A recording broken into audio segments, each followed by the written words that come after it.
OnEducation is sponsored by Participate, a community learning platform where the world learns together.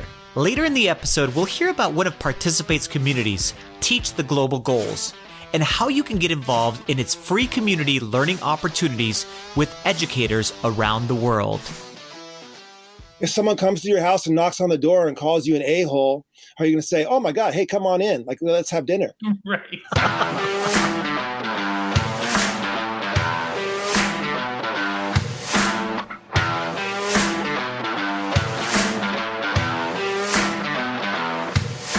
Welcome, everybody. Our guest needs very little introduction to many in our audience. He's the founder and president of DBC Publishing and the author of Teach Like a Pirate.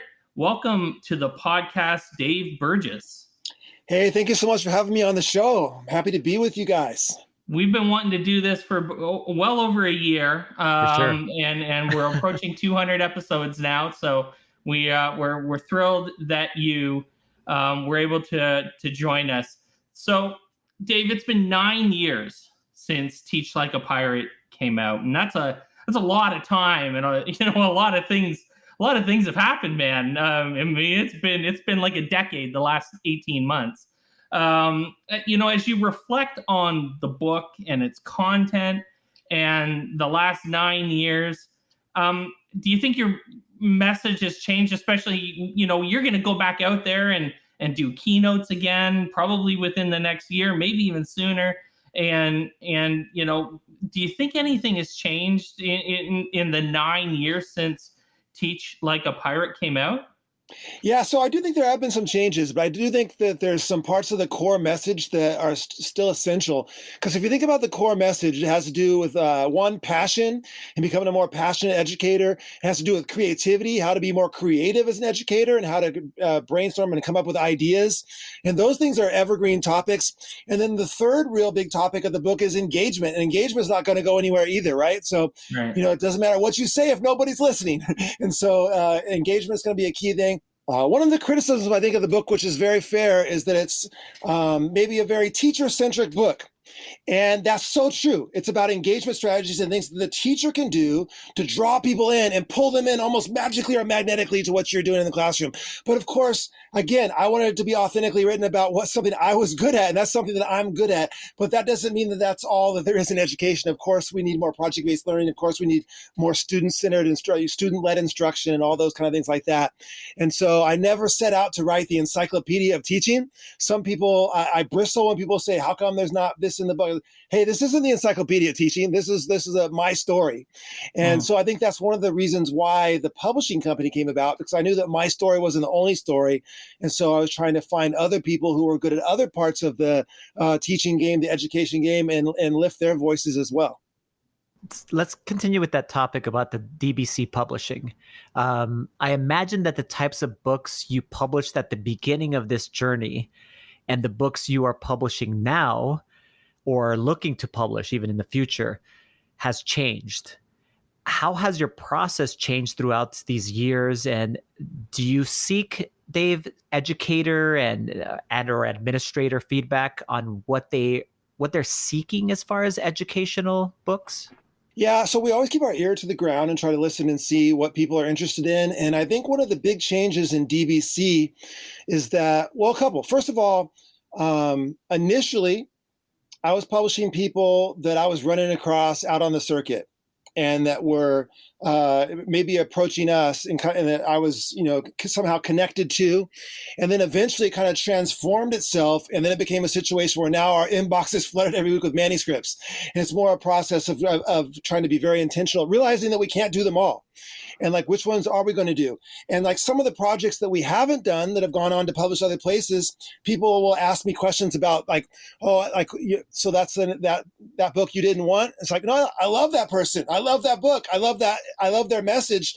We just can't do them all. Like we literally can't do all the book. We don't want to have big buildings and all that kind of stuff. We're trying to find that perfect spot to not scale too big.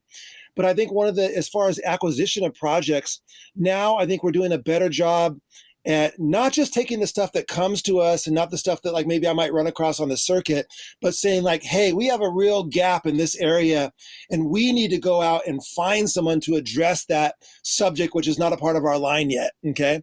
And so, for example, books on equity and social justice and things like this. I think there was a gap in our line for a long time in that area, and so we've tried to actively go out and find people to fill that gap and to make sure that we're bringing projects, like Choosing to See, a framework for equity in the math classroom, recently came out, and Okay to Say They, about tips for allies of transgender and non-binary students and things like this. So we're trying to be more inclusive with our publishing and realizing that, hey, we can't just say, well, we didn't get any projects pitched to us on that topic. If we think it's an important topic, we need to go out and find someone who's talking about it. Dave, I'm sure you run into this. I transitioned from a full-time Spanish teacher for 20 years, and then now my new role is an instructional coach. And many of us that do that are teachers who are fired up about teaching. We love professional development. We love to learn. We're super passionate about just improving our practice. But many of us that have entered into this field as far as thing, and we had some people on our team help us out with these questions, and a few of us are instructional coaches, kind of pitched into this question. Do you have any advice when working with teachers who are reluctant or they're just skeptical, let's say about what you propose, for example, in your book, or just in professional development in general? And so what do you tell those teachers that say, they don't have the time, the energy, there's all of this other things that need to be done, there's standardized testing, et cetera, whatever it might be. Where do we go to be able to engage those teachers in this conversation, at least to be able to go ahead and grow in the profession? Yeah, that's a great question. So I'll kind of tackle it from a couple different standpoints. First of all, I think that one of the things that we can do is to be more willing to go to teachers and say, what is it that you're trying to do? What is it that you want to do? What is it that you're trying to do with kids? And then when we find out what they're trying to accomplish, then maybe we can figure out how what we have can help them, right? And so now, as we're coming to them from the standpoint of like we're offering assistance, we're not saying, hey, what you're doing is wrong. Try this new and better way. We're saying, hey, how can I help you? What are you trying to do? And then they say, well, I'm trying to get kids to be more involved with their project, whatever it might be. And we can say, now I have an in. Now I have a way. If I can help this teacher solve that problem through my stuff, then I've kind of like, I've opened the door. I've greased the way for me to get my message in, right? So I think that's one way to look at it. The other thing is, when a big buzzword in education, innovation, like risk-taking and things like this, right? And so it's really easy to talk about those words, but we don't really know if you support innovation and risk-taking until we see what happens when somebody fails. Yeah. It's easy to say that you love risk-taking when you're talking about someone like rockstar teacher on your staff, right? What about risk-taking when the person falls flat on their face? How do you feel about that, right? And the class blows up. And so now, do you come in an evaluative and judgmental fashion, or do you come in a way that is as a resource and that celebrates the risk, that celebrates the courage that educator had to try something new? And if you come in and say like, oh my God, I know that didn't work out, but like, I'm so proud of you because like that took some courage, right? That took like, you were really stepped out on the edge right there. And maybe you fell off this time, but like, you know what, maybe next time, and you offer some possible resources and ways that you can assist them. Well, if you come in that way as some person that celebrates risk-taking and celebrates courage and offers yourself as a resource moving forward, you will see more innovation and risk-taking in your system. You come in evaluative and judgmental and kind of calling people on the carpet for their mistakes, you'll see less innovation and risk-taking in your system, no matter what you say when you stand at the podium. It's what actually happens when things go wrong. That's what really determines it. Now, that's two ways to look at this. Here's a third way, though, that is maybe sometimes people think this is confrontational. I don't think it's confrontation at all. And I use the snowball analogy. And if you're trying to change like the culture of a school to buy into something, right? And it's like if you went out into the snow and tried to grab it all up, try to make a giant snowball, but grab it all up in your arms at one time, what would happen? It would crumble away and you'd wind up with nothing. That's not the way you build a snowball. The way you build a snowball is you get a little bit in your hands and you shape and you mold it and you pack it tight. And then when that gets shaped and molded, you add a little bit more and then a little bit more and you mold that. And eventually it gets big enough where you can put it on the ground and you can start to roll it and it starts to stick. And if you could get on a hill, even you could roll it down the hill and that's the only way you build a giant snowball. Okay. And by the way, I feel bad because I'm telling you two how to make a giant snowball. I live in San Diego, right? I was going to say, you beat me to it, man, because you were tired. It was like guy from SoCal telling us how to make a snowball. All the way from San Diego. Let me talk to you two about how to build a snowball. All right. Right. Yeah. So anyway, but honestly, that's really the only way you build a snowball, right? That's the only way you change the culture of a school too.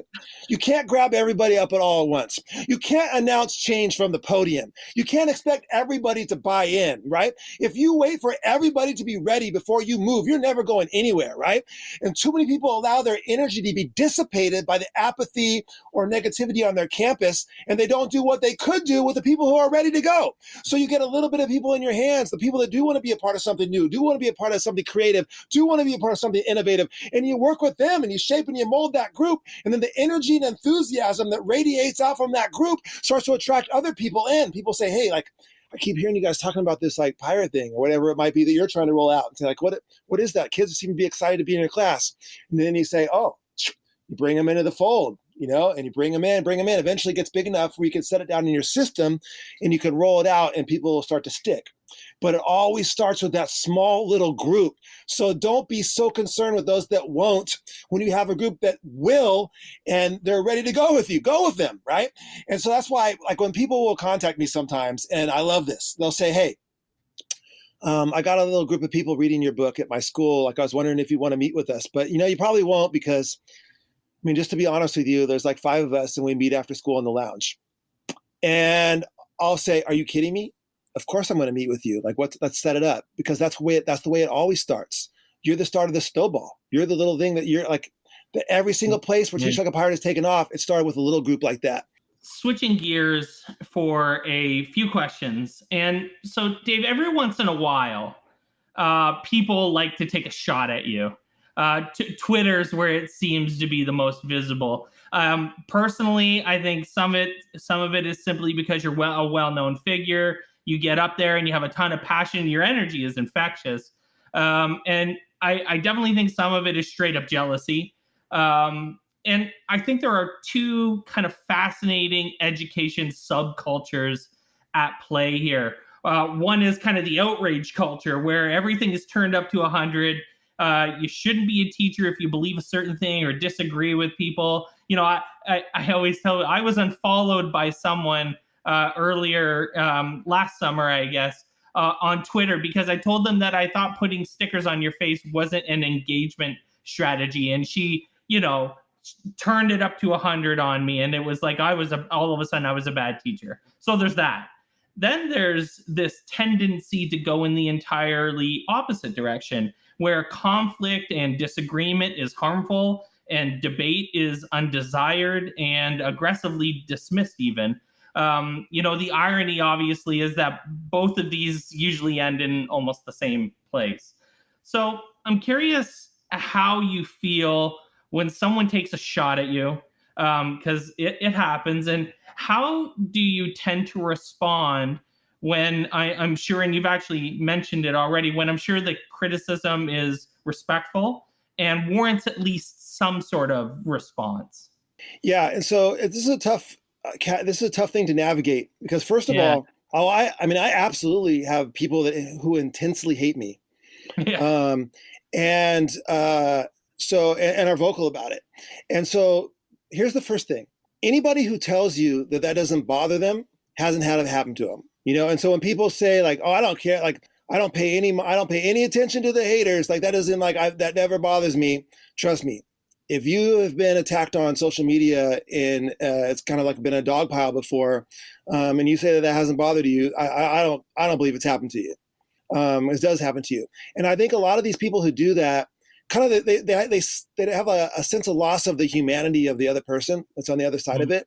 And like, it's funny because some of the people attack me, they think that like I'm some huge corporate figure of like this, like, I'm like, dude, I'm running my business from my kitchen table.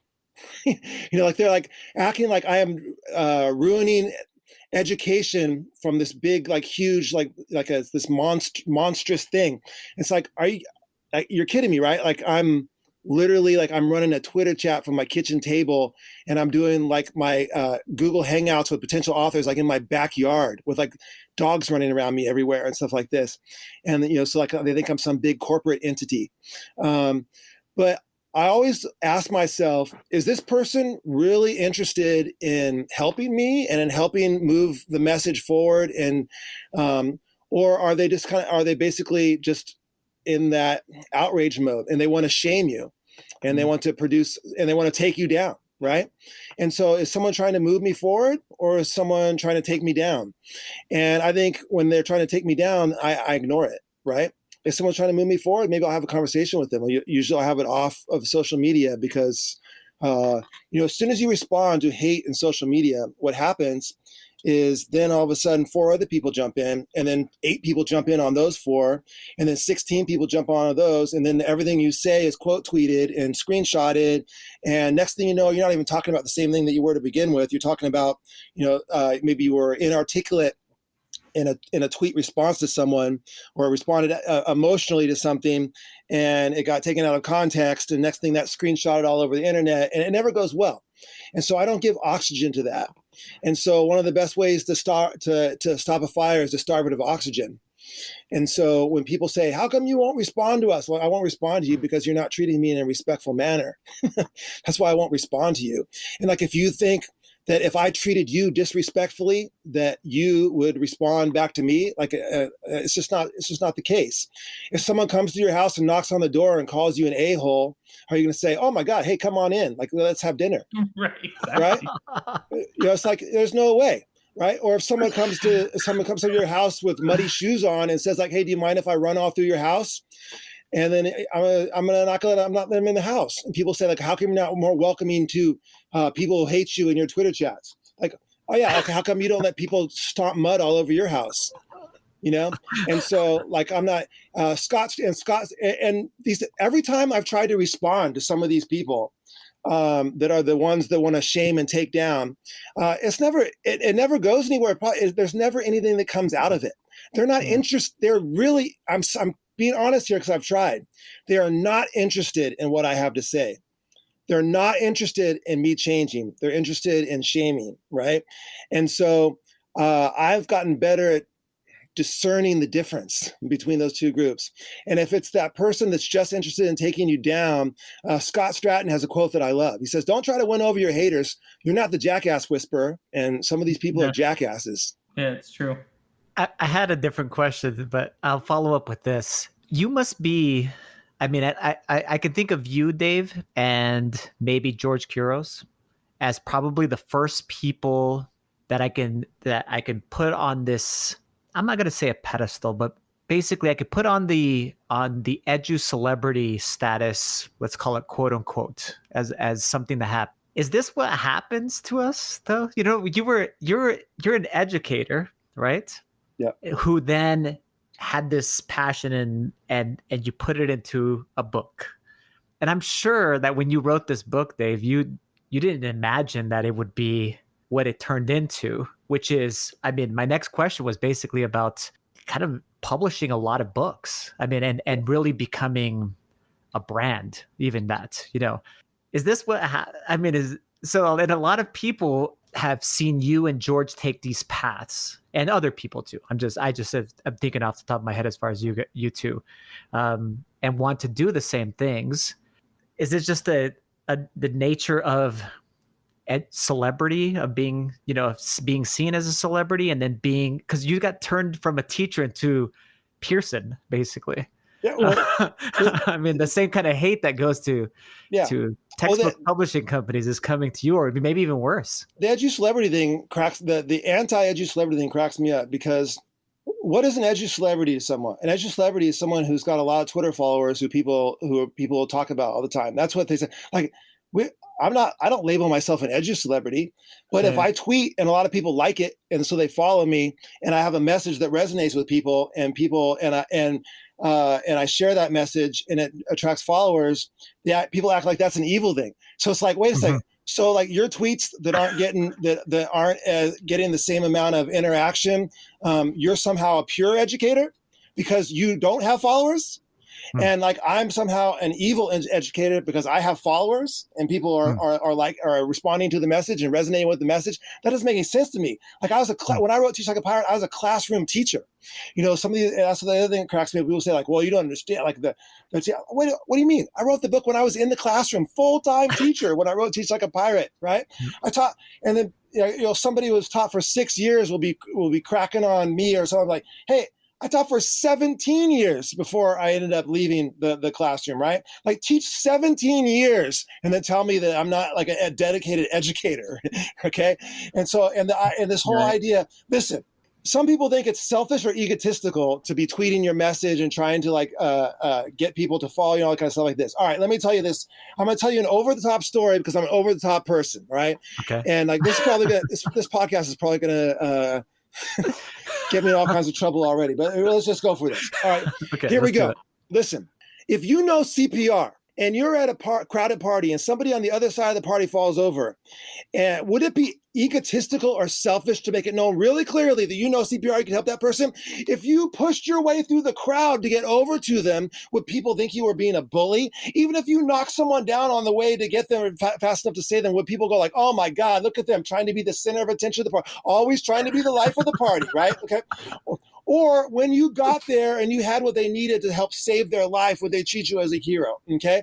And so that you know that if you know CPR, you better do everything possible to get yourself over there to assist that person, right? Okay. Well, the same thing is true in education. If you have a message that you think is powerful, that you think will help other educators, that you think will help students in classrooms, and you don't do everything in your power to spread that message because of some issue you have with feeling egotistical or selfish or not wanting social media hate or something like that, that's an issue that you have, right? That student's still over there that needs your help, that needs your message. That teacher still needs your message. It's not just okay for you to share your message. You have a moral imperative to share your message. And not only do you have a moral imperative to share your message, you have the moral imperative to do everything you can to get good at sharing your messages, because the better you are at sharing your message, the more hands it will get into, the more people that will be helped. So I ask, when I see somebody who's getting trolled for being self-promotional on Twitter, I say, hey, do I believe that this person believes in their message and that it will help other people? If the answer to that is yes, I do think that they believe in their message and they do think it's going to help other people, I don't have any problems with them being self-promotional, because they're doing what they need to do to get that message to more people's hands, which they think is going to have an impact. And that's something that we work with our authors very intently on. We say, listen, don't try to sell your book. Try to spread your message. Build a community around your message. Be an authentic member of that community, right? Be a prolific sharer within that community. And then the wonderful thing about the universe is, if you are a community builder, if you are a prolific sharer, if you are a connector of people, that community will turn around and support you. There's a great spirit of reciprocity in the universe, okay? If you're a community builder, a sharer, and a connector, those communities turn around and support you too. And so when people see a quote edu celebrity, what you're looking at is someone who has a message that's resonating and who is great at building community and connecting with other educators. And the idea that that's a bad thing, definitely, I think, is rooted in jealousy. It is like a spider web. These diverse, interconnected spaces help and inspire us to understand, empathize, and take local action in our schools. That's Yajaira Guedes, a facilitator within the Teach the Global Goals community on Participate. The community is home to hundreds of resources, courses, and educators around the world, collaborating on how to bring the United Nations 17 Sustainable Development Goals into the classroom. With our students, and as a collective, to be a powerful force to achieve the vision of a more peaceful, healthy, and equitable world. We'll hear more later in the episode from another community facilitator on why you should get involved. So Dave, let's address another critique that has to do with educational publishing companies. Basically, the critique that there are too many educational books being pushed out that are saturating the market, and too many of them with maybe the same basic messages. How do you address those types of things? Because obviously you guys, you started with just publishing your book, and then now you are one of the main publishing companies for educational authors. 20 or 30 a year or so? Yeah. About 150 books we published or so. Yeah. Yes. Wow. So the saturation, how do you address that as far as a critique, or is it valid? Yeah, feel free to reject the premise of the question entirely. Exactly. We've seen it. Yeah, I actually do reject the premise entirely in this way. And they're like, who is to tell a teacher they can't write a book? Right. Exactly. It's their message, it's their story. And if they want to write a book, like why is somebody on Twitter gatekeeping who can write a book and who can't write a book? And that's one of the things that I think that we did, which I'm proud of, is that there was this sense that you had to be somebody, you had to have some name in order to have a book. You had to have already achieved some sort of status in order to write a book. And what we said is like, no, you know what? That's not true. We're going to find practitioners. That's what we're famous for. We take actually So when I hear a teacher criticizing us, like, why are you kidding me? That's what we're lifting teachers. We're lifting principals that are in their school buildings as the principals still, and letting them write a book about leadership. We're taking that math teacher who is teaching math right now and lifting them to write a book and share their message and their story. So lifting the voices of practitioners is something that we're proud of. We'll continue to do it. We'll do it over and over again and not apologize for it. And the idea that somebody else can gatekeep who can have a book and who can't have a book makes no sense for it. If you don't want that person's book, don't buy it, but don't say they can't write it. That's ridiculous. And so don't say that they can't share. There's something about them that they're not so-called chosen to be able to share their story. Like, why can't they share their story? And then if it resonates and people like it, it will sell. And if it doesn't, it won't sell. And the marketplace will be the ultimate decision maker in that, right? And so, yeah, I reject the entire premise of that. And by the way, I'll just go. I'll tell you another criticism of our books that I absolutely love when I hear it. People will say, you know what? This isn't. This is too personal. It sounds like it's kind of too conversational, and there's too many anecdotes and stories in this book, and it doesn't sound like a typical education book. And we just laugh and laugh and laugh, because it's like, yeah, you know what? That's why people are reading them. And our books don't sound like a doctoral dissertation, and they don't sound like a textbook. They sound like another human being who's really fired up about what they do, is sharing it with you. And what we've discovered is that's what people want. That's what people are reading. And so you can write a book. I've had this argument with someone before, and it went basically like this. They turned in basically their doctoral dissertation. And I'm going to tell you right now that this person is brilliant. I think they're brilliant. I think their work is brilliant. I think their ideas are brilliant. And so, and we did not do the project, and they were very upset about that. And we had kind of a little argument about it afterwards. And basically I got confrontational at the end because they were being so confrontational. And this is what I said. I said, listen, like, you are brilliant. Your work is brilliant. You're going to have to make a decision. At some point, you're going to have to decide, are you writing this book to try to sound smart, or are you writing this book to change the world? Because if you're writing the book to sound smart, you did it. And you can publish it, and it's going to sit on a shelf somewhere, right? But if you're writing this book to change the world, you have to write it so that people will read it, and people will implement it, and people will use it. And so there's lots of these fancy books that sit on shelves.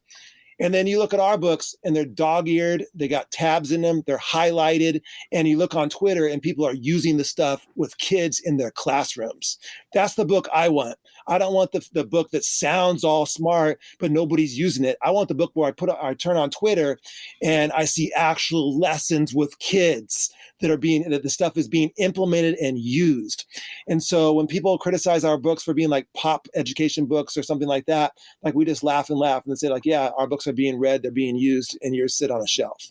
So you always have something going on. So there's always a new book. There's always something going on. So tell us what's next. What's exciting? What's got you fired up? What are you working on? Yeah, so I'm fired up about a couple things right now. People are saying like, wait, it sounds like you're fired up about pretty much everything you just talked about. All right. No, but I'm really fired up about a couple things right now. So one is that, hey, I'm jumping into your all space. I started a podcast. I have the Dave Burgess Show podcast, and the hashtag's Dave Burgess Show.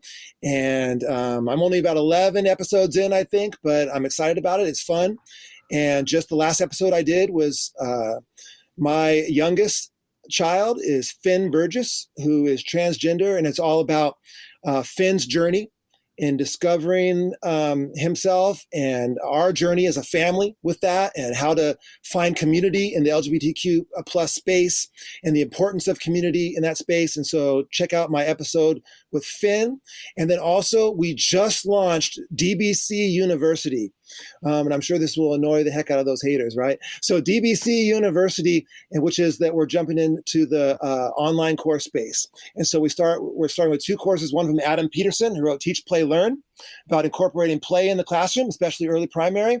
And we have Jill Seiler, superintendent from Texas, who has a class called Increase Your Impact, about kind of going to the next level in your career and what you need to do to move to the next level in your educational career. And so those are the first 2 to kick us off. So we are jumping into the online course space for the first time with 2 courses live right now. Rad. We just had Jill on the podcast. Yes, I was going to say a few weeks ago. So she's awesome. She's amazing. Fantastic. Yeah. Author of Thrive Through the 5. She is incredible, and her book's incredible. Her course is incredible, and the work she does is incredible in Texas. Really good example is someone who is really, really, really smart, but also wrote books that are really approachable, like that you can use. Right. Yeah. That's a classic example of what you were talking about, right? Yeah. And so it's not that I think all of the authors are smart. Yeah. It's just that how are you writing? Are you writing in a way that connects with the reader, that makes it feel like you're having a conversation, like you read the book and you feel like that author is talking to you and it's resonating with you, as opposed to where you're having to wade your way through 47 parenthetical references to research studies in like the first chapter. I mean, some of these books, I'm telling you, the first chapter, a lot of these education books, the sole purpose is for them to justify their existence through links to research, right? And it's not that our books aren't based on solid research. I just don't think that you have to parenthetically reference it every other sentence, and it drags down the reader. And so so that's why we like that more first-person feel to the books. Dave, if our audience isn't already connected to you, how can they connect with you online, and where can they go to learn more about DBC Publishing and any websites you want to go ahead and promote here? Absolutely. So the company is DaveBurgessConsulting.com. So at DaveBurgessConsulting.com, there's a link to the online courses, to the DBC University on there, our book page, all of our books, speakers, and all that kind of stuff. I am at Burgess Dave on Twitter. So my name just flipped around to Burgess Dave. And remember that if you tweet to me, I'm a human being. I'm actually a person with feelings and emotions that gets upset, gets hurt by things, and I'm not like a corporation. And like I actually have dinner, and I have children, and a family, and dogs. Yeah. So sometimes people forget that. All right. And on Instagram, I'm DBC_INC. So DBC_INC on Instagram, and the Dave Burgess Show is the podcast. Dave Burgess, thanks so much for joining us, man. This was great. Hey, it's a pleasure to be on the show. And now hopefully I won't receive a whole lot of hate for it. This is Ava Gay Blackford, another facilitator within the Teach SDGs community. I believe that education is the most powerful force to encourage human rights and dignity, to wipe out poverty and strengthen sustainability, to build a better future for all. I think others should join this community because it creates a support network for members and serves as a global gathering place for teachers to share stories and support one another as we all figure out what learning looks like during the current global pandemic. To access hundreds of resources about the global goals and to connect with almost 1,000 educators around the world, join the free Teach the Global Goals community. Visit go.participate.com/global goals to get started. Thanks for listening to OnEducation. My name is Glenn Irvin. My co-host is Mike Washburn. OnEducation is part of the On Podcast Media Network. You can listen to this show and many others by great educators like Monica Burns, Mike Matera, Tisha Richmond, and many more by visiting onpodcastmedia.com. Want to get in touch with us? Check out our website, oneducationpodcast.com. You can tweet us at OnEducationPod. Mike is at Mr. Washburn on Twitter, and I can be found on Twitter at IrvSpanish. You can find us on Facebook by visiting facebook.com/OnEducationPod. We're also on Instagram at OnEducationPod. If you're enjoying the show and think others would too, we would be thrilled if you shared it with them. Please leave us a rating or review in Apple Podcasts or Google Podcasts. When you leave a rating, it gives our rankings a boost. This helps others discover the show. We want to thank our presenting sponsor, Participate, for supporting us. Check out participate.com to learn more about them. Thanks as always for listening, stay awesome, and see you soon.